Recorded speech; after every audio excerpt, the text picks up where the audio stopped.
국민단임 에나지입니다. 교내대회 팍팍 나가는 방법 궁금하시죠? 어떤 아이들이 교내대회, 교내활동을 잘 팍팍 나갈까요? 우린 이런 아이를 능동적인 아이라고 이야기합니다. 능동적인 아이는 하루아침에 길러지는 건 아닙니다. 능동적인 아이 같은 경우는요, 아이의 기질적인 부분하고요, 그리고 가정의 문화가 상당히 많은 영향을 미칩니다. 그 중에서 오늘은 5가지로 능동적인 아이로 키우는 방법을 한번 말씀드려 보겠습니다. 첫 번째, 가치론적인 독서를 많이 시키는 게 굉장히 중요합니다.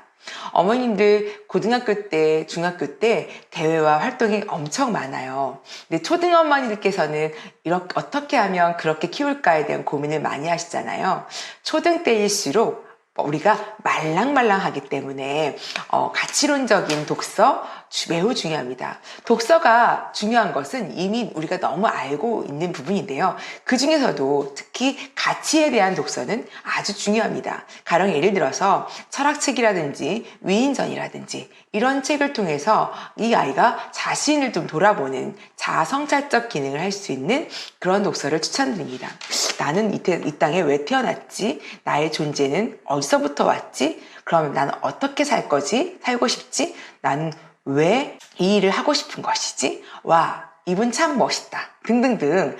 그런 부분들에 대해서 함께 이야기할 수 있고 그 부분을 내가 가져갈 수 있는 가랑비에 옷 젖듯이 하나하나 내 안에 쌓여갈 수 있는 그런 가치론적인 철학책, 가치론적인 인물책, 이런 책들을 많이 읽게 되면 그 아이가 가랑비에 옷 젖듯이 하나하나 자기의 조각이 되어서 퍼즐처럼 맞춰지게 되는 거예요. 그랬을 때 이 아이들이 고등학교 때 자기의 가치를 실현하는 선택을 하게 되는 겁니다. 네. 그리고요, 2번째는 부모 안의 결과적 중심 가치를 과정적 중심 가치로 바꿔보는 것입니다. 우리가 상당히 아이들에게 어떤 피드백을 할 때 결과적 피드백을 굉장히 많이 하는 것을 보게 됩니다. 아이가 학교에서 100점을 맞고 왔을 때 그 아이에게 우리가 결과적인 피드백을 주느냐 아니면 과정적인 피드백을 주느냐가 굉장히 중요하거든요. 아이는 결과적 피드백을 받은 친구들은요, 결과가 나쁘게 나왔을 때 엄마에게 또는 아빠에게 혼날 것을 두려워해서 도전하는 것을 힘들어합니다. 하지만 결과가 나빴든 좋았든 아이가 열심히 했는지 그 과정에 대해서 피드백을 받았던 친구들은 그 과정을 열심히 하려고 하기 때문에 도전에 대해서 어려워하지 않아요. 제 이야기는 제가 했던 방법들을 조금 말씀드리면, 저는 외적 보상을 많이 했던 사람이 아닙니다. 그런데 유일하게 외적 보상을 했던 부분이 2가지가 있어요. 그것은 첫 번째는 도전했을 때였어요. 아이가 새로운 것에 뭔가 도전했을 때 저는 도전 점수를 주었거든요. 100점 맞았을 때 점수를 준 것이 아니라 도전했을 때 점수를 주었고요. 또 아이가 학교 가서 선생님께 질문하고 왔을 때 질문 점수를 주었습니다. 이때 아이는 질문이라는 것은 굉장히 좋은 거구나. 그리고 내가 도전하는 것은 아주 좋은 거구나 라는 것을 습득하게 되는 거죠. 그 최고 점수를 줬던 것은 실패한 곳에 다시 도전했을 때는 더 더블로 점수를 줬습니다.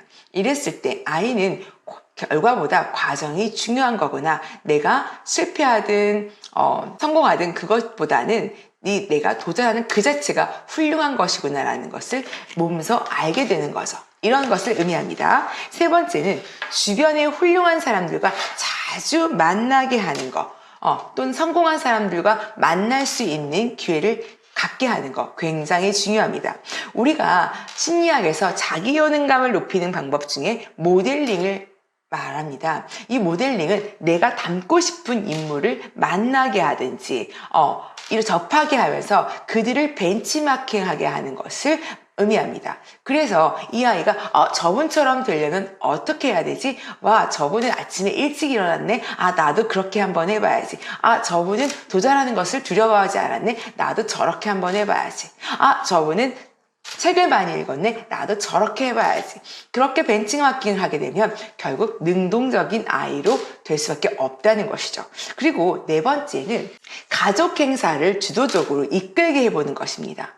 우리가 어렸을 때 아이들이 엄마 나 설거지 해볼래, 엄마 나 내가 청소해볼래 이랬을 때 야 넌 어리니까 하지 마가 아니라 그래 한번 해봐, 너도 할 수 있어, 이런 식으로 주도하게 하고요. 이게 저학년 때 됐다라면 좀 고학년, 5, 6학년 때는 가족 행사 또는 가족 여행을 한번 주도시켜 보는 거예요. 저도 부산 여행 갔을 때 아이에게 1박 2일 코스를 주도하게 했어요. 그때 어땠을까요? 성공했을까요? 절대 그렇지 않아요. 저희가 부산 한복판에서 이 아이가 동선을 잘못 잡기 때문에 지도를 그리지 않고 그냥 직관적으로 하다 보니 우리가 거리에 나앉게 되는 상황, 왔던 길을 또 가고 갔던 길 또 하는 1시간 정도, 2시간 정도를 낭비하는 상황이 있었어요. 그랬을 때 아이가 미리미리 준비하는 것이 이렇게 중요하구나 라는 걸 깨닫게 됐죠. 그 이후에 1년 있다 강릉 여행을 갔을 때 완전 다른 여행을 우리가 경험하게 됐습니다. 치밀하게 계획하고 결국 치밀한 동선을 짜고 거기에 대한 여러 가지 스토리텔링을 만들었더니 이 친구가 어떤 가이드보다 훌륭한 가이드가 되었다는 거죠. 이렇게 실패 다음에 성공이라는 것이 있다는 것을 이 아이가 주도적인 가족의 행사를 하면서 알게 됐다는 거, 굉장히 중요한 경험이었습니다. 5번째, 저는 이게 가장 핵심이라고 생각해요. 네, 국영수 과목은 최대한 사교육을 제한적으로 시키기를 원합니다. 왜냐하면 고등학교 때는 아주 바쁩니다. 시간 관리가 가장 핵심 포인트고요. 밸런스를 유지하는 게 가장 핵심 포인트고, 그리고 이미 사교육이라는 것은 의존도를 말하는 거예요. 내가 할 수 있는 것을 좀 편히 가자는 거죠. 여러분들, 제가 요즘 PT를 하고 있어요. PT 선생님이 옆에 있기는 하지만 저를 도와주지 않아요. 그런데 언제 제가 간당간당 할 때 도와주냐면, 제가 3세트 15회를 할 때 15회 때 정말 할 때 그때 살짝 들어주는 정도? 이게 정말 사교육인데, 이 정도 사교육이 아니라 이거는 이제 활용하는 사교육 정도에 들어가는 거고, 온전히 몸을 맡기면 얘 근육이 길러질 틈이 없습니다. 그래서 이 아이가 자기 조절을 하면서 이렇게 아침 풍부를 했더니 난 집중력이 좀 훨씬 좋네, 체력이 훨씬 많아서 더 집중력을 요하게 훨씬 잘하게 해 라고 하는 걸 스스로 깨닫는 거, 그리고 플래너를 짰더니 훨씬 조직적으로 잘하게 됐더라 라는 걸 스스로 알게 되는 그 과정들을 겪으면서 모니터링하면서 조절해가면서 모니터링하면서 조절해가면서 할 수 있는, 그것이 가장 중요한 자기 능동성을 갖게 되는 방법입니다.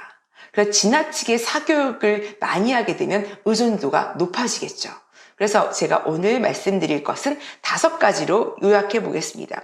교내대에 팍팍 나가는 아이로 기르는 법, 가치론적 독서를 시켜라.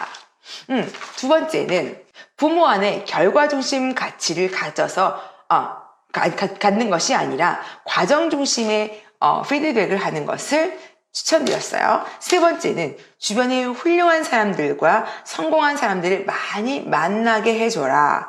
4번째는 가족 행사를, 활동을 주도적으로 이끌게 하는 것. 5번째는 국영수 사교육을 최대한 제한적으로 하게 하는 것. 이 5가지를 강조하였습니다. 여러분들 주도적 아이로 키우고 싶지 않나요? 네, 그러면 이 5가지 실천해 보시도록 부탁드립니다. 오늘 영상이 좋았다면 구독, 좋아요, 알림 설정까지 부탁드립니다. 국민 담임 에너지였습니다. 감사합니다.